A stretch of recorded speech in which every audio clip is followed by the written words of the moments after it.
So a plant like this, we call it an orchid. It's a rare plant. Now you can have a small one that is 60,000, depending on where you want to put it. So this one on a table like this, you need a bigger plant as a centerpiece. So this one is about 120,000, but you have bigger ones, 180,000. So the price ranges between 60 to 180,000, depending on the size and the uniqueness of the plant. So this is basically for the living room. For the living room, on the table, or even in the office. You can have this in your office. It's really nice for office as well.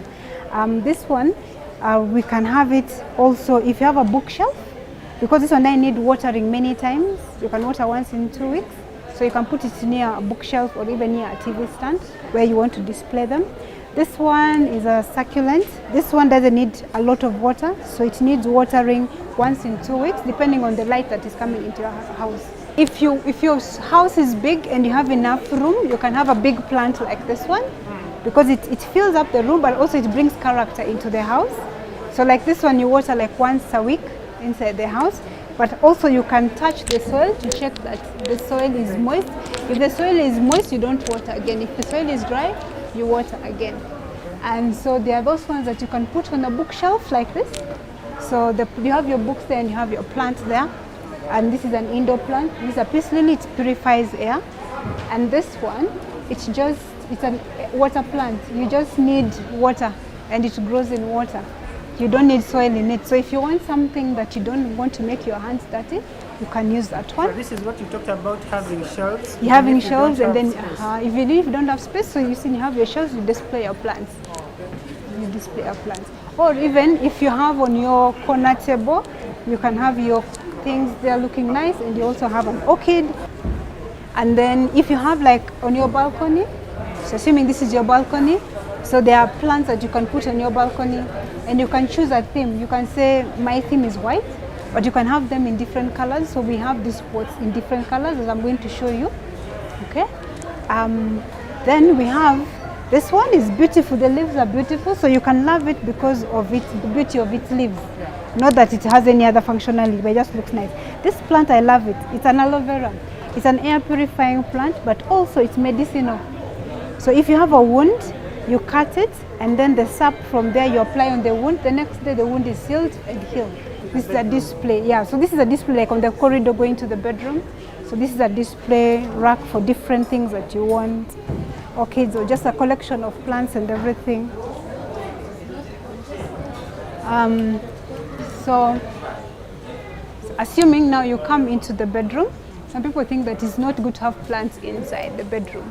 But if you have plants like those, they're air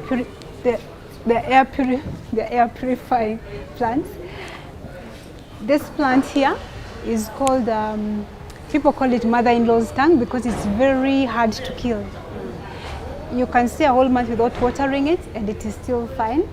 That one is if you want something that is big, that other plant also is air purifying, you can use it. If you want something on your table just to look nice, this is also a nice indoor plant that is having beautiful flowers as well. You can do that. Also by the bedside table, you can have a small plant just to add a statement. And also I hope you notice that the pots that we have different colors. So if you have a theme like here, the theme is yellow, so you have yellow that picks a yellow from the pillow, picks a yellow from there. So if the plant doesn't have the color you want, you can use the pot to bring the color that you want. And on your dressing table, so on your dressing table, this is an indoor air purifying plant as well. So even as you're dressing up, you have something beautiful on your table there. And then we have on your office, then like we have now home offices. So we now have home offices. So in home offices, you have like a small thing. So you have your pens there, and you have like a small plant there, and you have a nice orchid there. And we also have water plants if you don't want to get dirty when you're working, but also entertain your guests with a nice environment. We have the water plants there. Actually, this particular plant, it's a water plant, but you can also write your name on it just as a souvenir as well. So we have those water plants there. So if you have your children's room, the house, they don't have to have a boring place. So you have a nice children's room and you have a nice plant there for them. So there's some plants that we use for cooking, and these are them. in the kitchen, the plants you can have in the kitchen. I can show you there.